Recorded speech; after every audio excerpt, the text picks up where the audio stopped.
Howdy gamers, today I'm going to be teaching you how to make a fully automatic dripstone farm and a semi-automatic glowberry farm. Let's get started. So basically this is all the stuff you're going to need. You'd need about a stack of building blocks. They don't have to be called deep slate, I just think they look nice. And about 38 glass. You also don't technically need these, I just think it looks the best and gives it a look of, it makes it look a lot better. But pause the look at this, and this is what we'll need to get started. Okay, so you're going to start right here, putting observers down, facing this way. Make sure you put down 8 of them. 1, 2, 3, 4, 5, 6, 7, 8. I did one more. Whoops. So you have about 8 observers right here, and those will be observing the hoppers. Those will be observing the dripstones.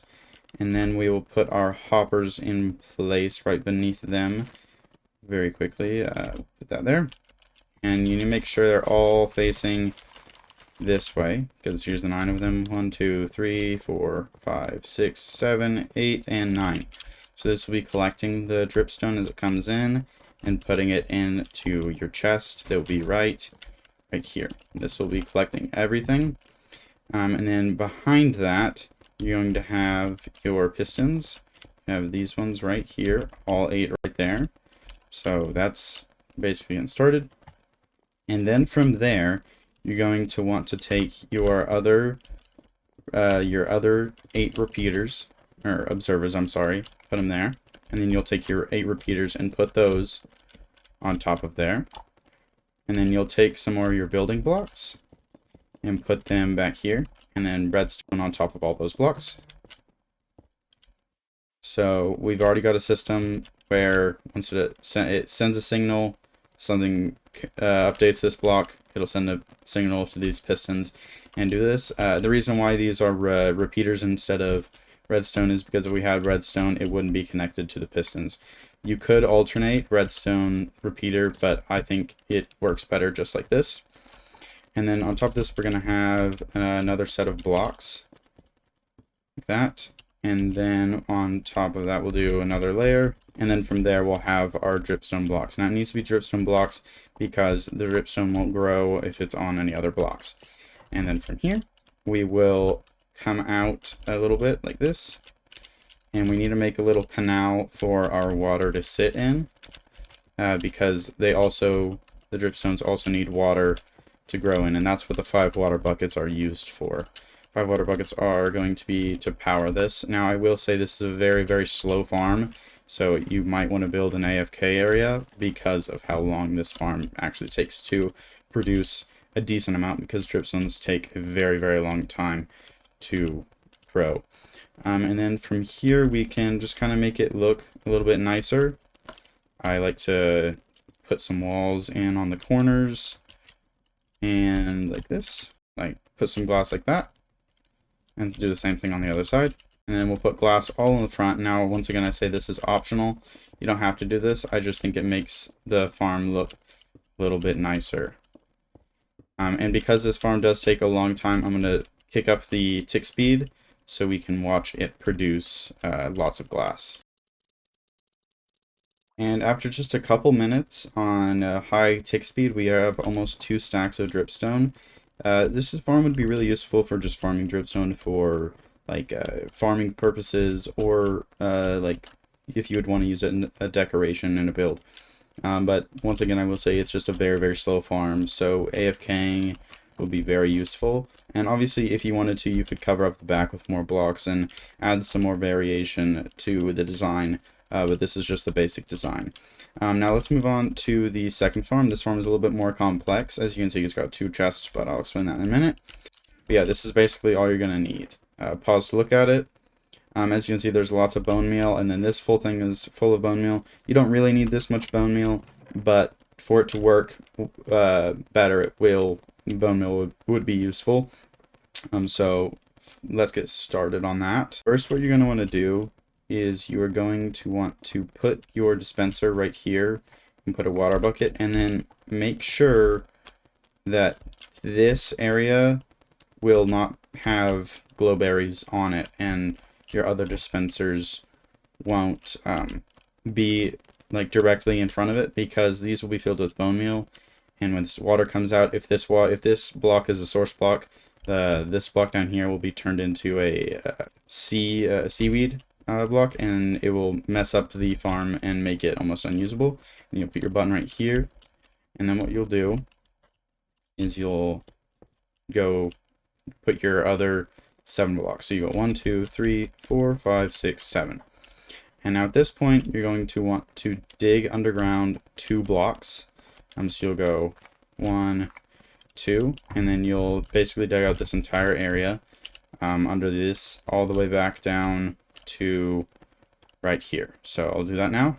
Okay, and then once you get to here, you're going to want to place your observers down. Make sure they're facing down so they can, like, they're looking down, their faces are looking down. And then what you'll do is you'll take all of your redstone, all 35, and you'll put it across this area. So this should be 35 blocks of 35 redstone spaces. So once that's done, you can cover this part up, leave this spot open for a minute. And then what you do once that is covered up, you'll take your observers and you'll make sure that they are facing up. It'll be kind of hard. Maybe we want to push this back just a touch so we can actually access it. Make sure they are looking up. It's going to be kind of hard. If you wanted to, you could just put some blocks over here just to make it a little bit easier for yourself. That's what I'm going to do because for time purposes. Okay, and then once that is done, you are going to take more observers and put them along here just like that. Basically, when the glowberries grow, the observer will recognize it, send out a signal out the back and down underneath, and because these will be filled with bone meal, it'll immediately bone meal the glowberry, so the bottom row will always have glowberries on it. And then at the end, you'll press this button and the water will knock all the berries off into the hopper right here. Okay, so then you'll cover this area back up with blocks, and then you'll have your repeaters all facing this way with more observers. Oops, you don't want to do that. You want to make sure they are looking forward. Have all of your observers right here facing the repeaters. And then what you'll do is you'll build up your little area over here, and you'll hang it over 1 like that. And then you'll take your hopper and do this hopper. Make sure it's facing that way. And then have your 2 right there. And then what you can do is you can cover all of these edges up, make it look a bit nicer. Just like this. And over the top. Not there. And put your glass in. Like I said in the other ones, glass is optional. We're going to not do the glass on the front just yet. And then you'll take your glowberries right here. And you'll put them like this. And the tick speed will make them grow. And then we'll take our bone meal that we have and put that all in here. And then basically once that's done, you'll wait for all of these to grow down, and then when they're all grown down, then you can press this button. It'll dispense the water and push everything out there, and then you just press it again and it retracts the water and the glowberries will be able to grow again. So I'll do another time lapse of this just growing, and you guys can see how it produces. I will say this is semi-automatic. You have to, as you can see right there, it produced a glowberry right there as soon as it grew. This is semi-automatic. I couldn't figure out a good way to make it dispense water once all of them grew. If you guys could figure that out, good on you, but this is just the simplest and most compact way I found to do it. And like I said in the other ones, you can cover all this up and make this look a little bit nicer. But let's do that time lapse real fast. And just like that, just a little bit of AFKing got me 48 glowberries. These would be good for decorations and composting, and if you wanted to tame foxes, you could also tame foxes with glowberries.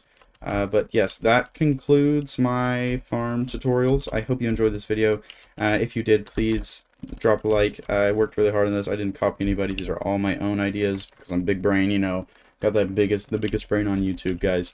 So yeah, like, comment, subscribe the video. Hope you like this. Bye bye.